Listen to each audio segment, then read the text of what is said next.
supposed to say a few words, and I think it's because I kind of have the background of being when we had the opportunity to win 2 Super Bowls, and in the first one I was like quarterbacking Don Meredith's football team, and Jim was obviously with the Cowboys, and then the second time it was like a whole new era, but Jim was still with the Cowboys, and it's amazing the history of with the coach and his loyalty and the great people he had around him.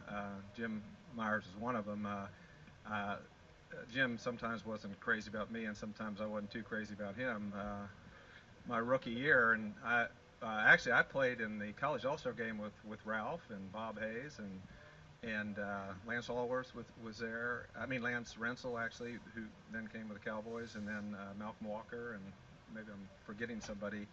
But so I get to my rookie year, I get there, and I'm old, and I knew these guys, and so we go out and have a good time, and I said, hey, I got a rookie curfew, and they said, oh, don't worry, you're out here with the veterans tonight.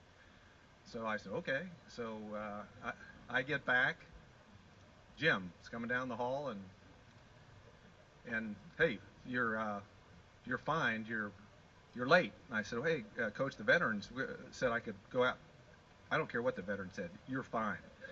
So I got fined twice with the Dallas Cowboys, and the second time, a couple years later, we have now the rules, because Coach was trying to figure out everything and make sure we could win, and so I don't know where the rule came from, but we couldn't put our helmets on the ground out at Thousand Oaks, So we have a scrimmage out there, and I got a little mad because we didn't score, and so I took my helmet off and threw it on the ground.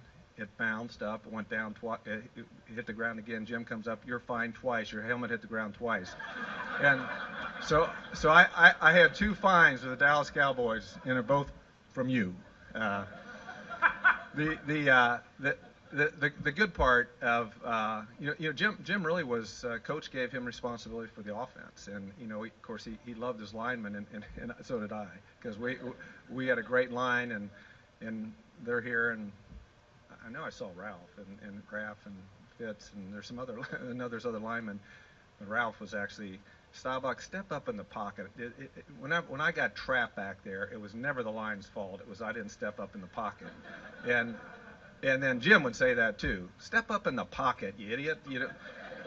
So I was really a quarterback with a lineman as my offensive coordinator, and we had a great offense, and we ran probably a little bit more than we should. We should have thrown more, but Jim Myers was something special. He was a military guy. No, this is the way it's going to be, but he also would do anything for you. And through the years, he became a great friend to all of us. I can still see you walking up and down Hillcrest, same old pants on, same.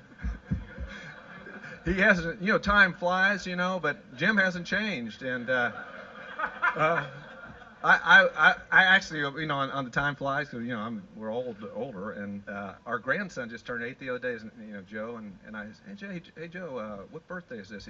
Papa, it's my 8th birthday. And I said, gee, your 8th birthday? He said, yeah, Papa, time really flies, doesn't it?